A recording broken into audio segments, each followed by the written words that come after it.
Goodfellas and Casino are two of the greatest mob films ever made. Bugsy won Oscars and turned the Flamingo Hotel story into a household name. And all three of them got the women wrong. Karen Hill wasn't just a scared wife. Geri McGee wasn't just a tragic addict. And Virginia Hill wasn't just somebody's glamorous girlfriend. The real women were deeper in organized crime than any of those films had the nerve to show. And the further we go in this video, the wider that gap gets.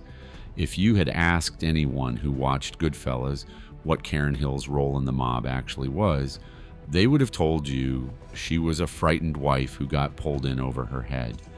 That was the safe version. They had no idea, because the real Karen Hill wasn't just standing on the sidelines of Henry Hill's world. She was tangled up in it in ways the movie deliberately chose to leave out.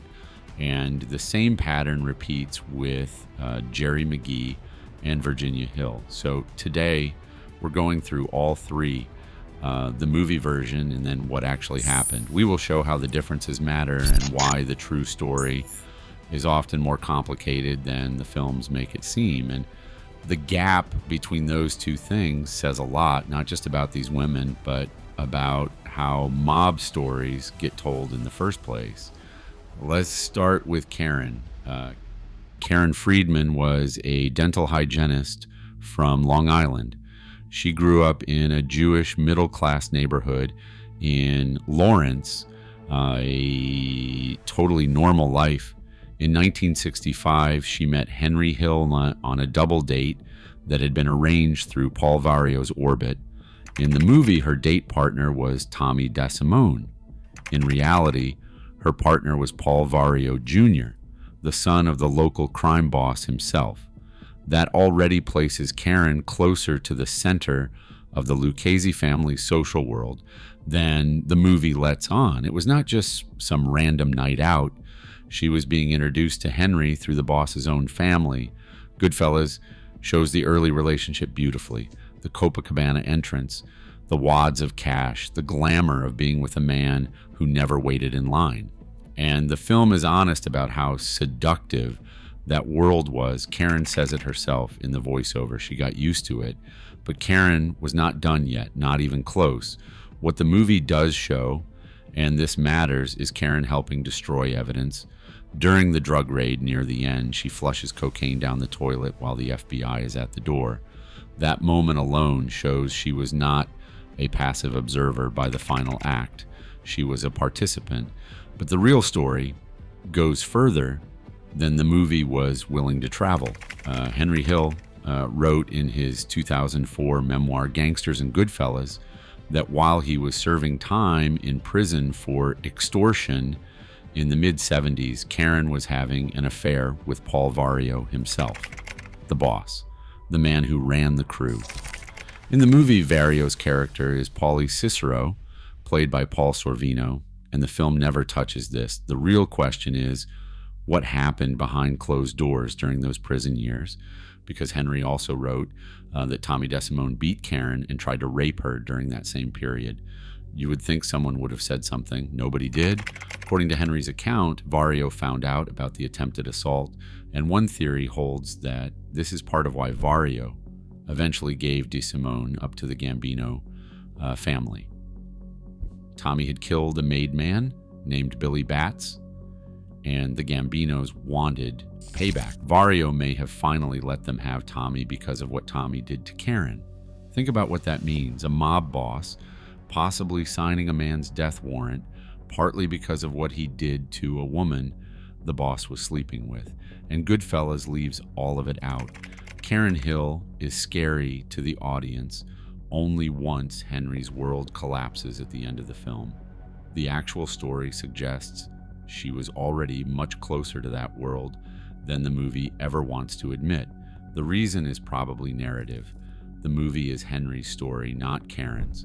Including the affair with Paulie would complicate the audience's sympathy for both Karen and for Paulie as a character. I understand why Scorsese made that call. The film preserves Karen's relatability by preserving uncertainty, by letting you believe she might have been more naive than she actually was.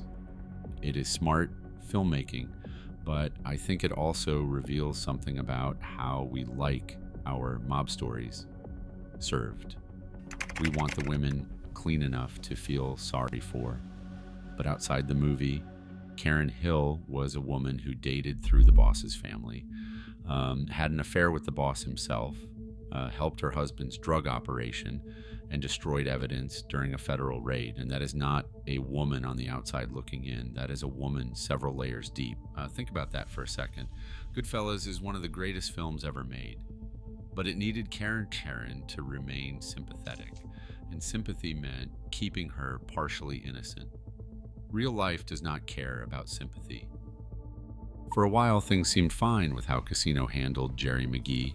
Sharon Stone received an Oscar nomination for playing Ginger McKenna, and she gave audiences one of the most vivid portraits of self-destruction in any crime film. She was electric, she was tragic, and she was based on a real person whose actual life was messier and less cinematic than what ended up on screen. Geri McGee grew up in the Sherman Oaks area of Los Angeles, graduated from Van Nuys High School, and by 1960 had moved to Las Vegas. She started working as a cocktail waitress and Tropicana chorus showgirl.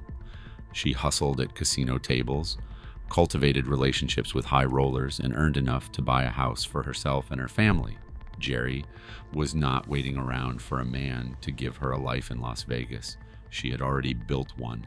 By the time she married Frank, known as Lefty Rosenthal, in 1969, Geri already had a daughter named Robin from a previous relationship with a man named Lenny Marmer. She then had 2 more children with Rosenthal, a son named Stephen and a daughter named Stephanie. 3 children total. The movie gives Ginger 1 daughter. That is not a small change.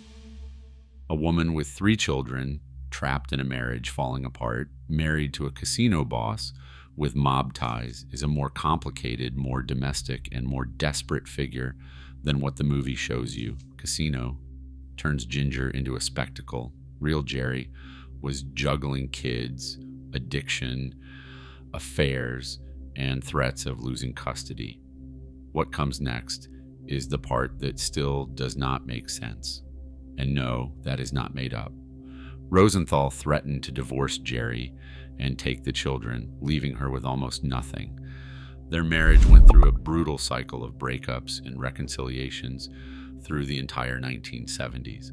If Geri had stopped with just the domestic chaos, this would be a very different story. But the affairs made everything worse.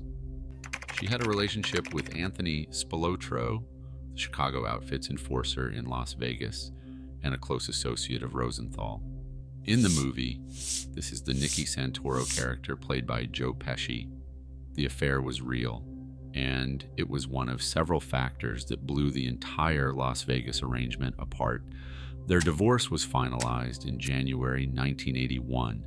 By the fall of 1982, Geri was living in Los Angeles, dealing with addiction and running out of options. On November 6th, she was found heavily drugged in the lobby of the Beverly Sunset Hotel on Sunset Boulevard. 3 days later, on November 9th, she was dead at 46 years old. The Los Angeles coroner ruled her death an accidental overdose. The toxicology report found cocaine, Valium, and whiskey in her system.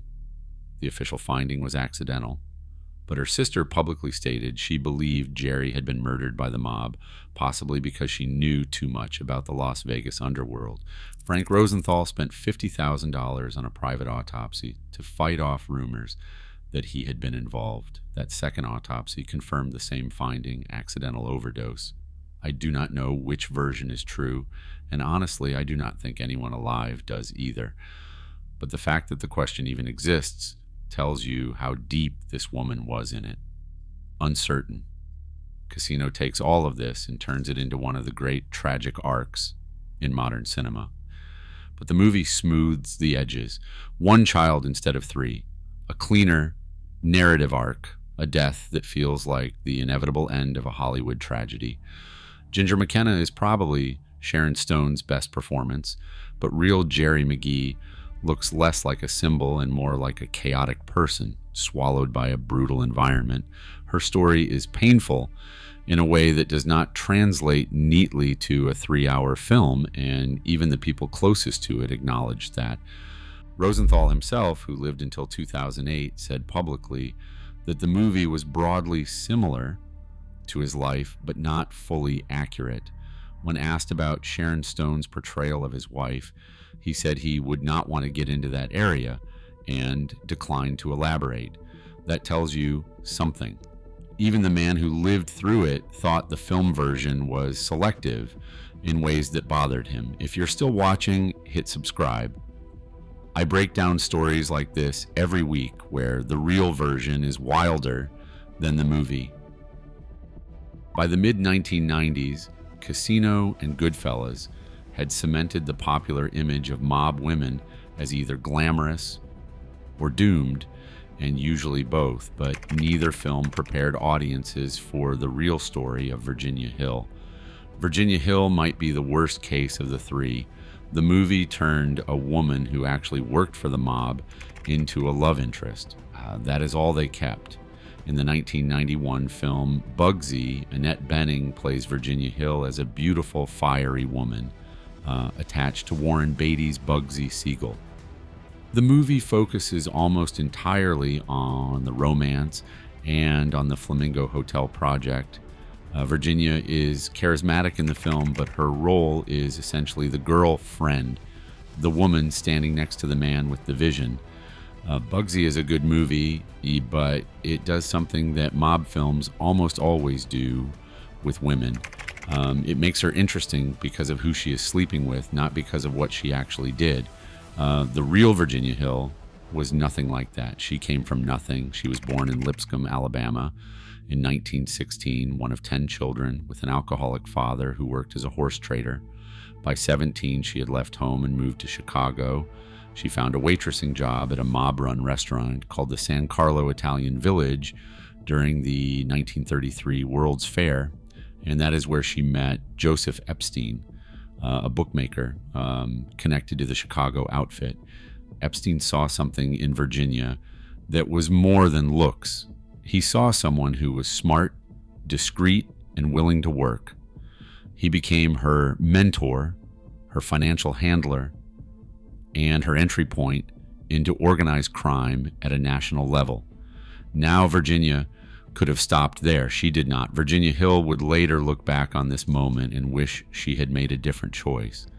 But by the mid-1930s, she was already functioning as a courier for the Chicago outfit, moving cash, stolen goods, and messages between mobsters across state lines. Up to that point, Virginia had been on the fringes. That was about to change. The outfit sent her to New York to get close to Joe Adonis, one of the most influential figures in the Luciano crime family. The job was espionage. Chicago wanted to know if New York was honoring its end of a financial arrangement with Chicago. Virginia began an affair with Adonis, laundered tens of thousands of dollars in cash that Epstein mailed to her, and helped Adonis run gambling rackets. Looking back, that was either incredibly brave or incredibly stupid, probably both. While working with Adonis, she met Bugsy Siegel. This is where the movie version picks up, but the film skips everything that came before. The courier work, the laundering, the espionage assignment, and the fact that Virginia had already been a working criminal for nearly a decade before Siegel entered the picture. The Mob Museum in Las Vegas describes Virginia Hill as more than a mob mistress. They call her an organized crime figure in her own right: money laundering, gambling, intimidation, fraud. She rose higher than any other woman in the national underworld, working alongside Meyer Lansky, Frank Costello, Tony Accardo, Frank Nitti, and Johnny Rosselli. You do not build a list like that by being someone else's girlfriend. That is a criminal career. And the movie throws all of it away so Annette Bening can look great in a nightclub scene. She also helped establish narcotics trafficking routes through Mexico. By some accounts, she was essentially the intellectual director of the Chicago outfit's Mexican drug operation. Most people never heard about this part. The movie Bugsy gives you romance and glamour and a doomed hotel in the desert. The real Virginia Hill was a working piece of the machine, carrying cash and rubber bands, funneling outfit money into Swiss bank accounts, and reporting intelligence between rival mob factions. Even her exit from the story has layers the film cannot capture. 4 days before Siegel was shot to death in her Beverly Hills living room in June 1947, Virginia took an unscheduled flight to Paris. Whether she was warned or simply lucky has never been definitively answered, but I'll say this. A woman who spent 15 years moving between the Chicago outfit, the Luciano family, and the Mexican drug trade does not just happen to leave town 4 days before a murder. I think she knew exactly what was coming. She later testified before the Kefauver Committee hearings in 1951, playing dumb, telling senators she did not understand business and did not know anything about organized crime. When she walked out of the courthouse, she punched a female reporter in the jaw and kicked a photographer who tried to get a low-angle shot. Does that sound like somebody's arm candy to you? This was a woman who had spent 2 decades in rooms full of killers and was not about to be rattled by senators. Virginia Hill fled to Europe after being indicted for tax evasion in 1954. She lived in Austria with her son, mostly broke, mostly forgotten. In March 1966, she was found dead near a brook outside Salzburg.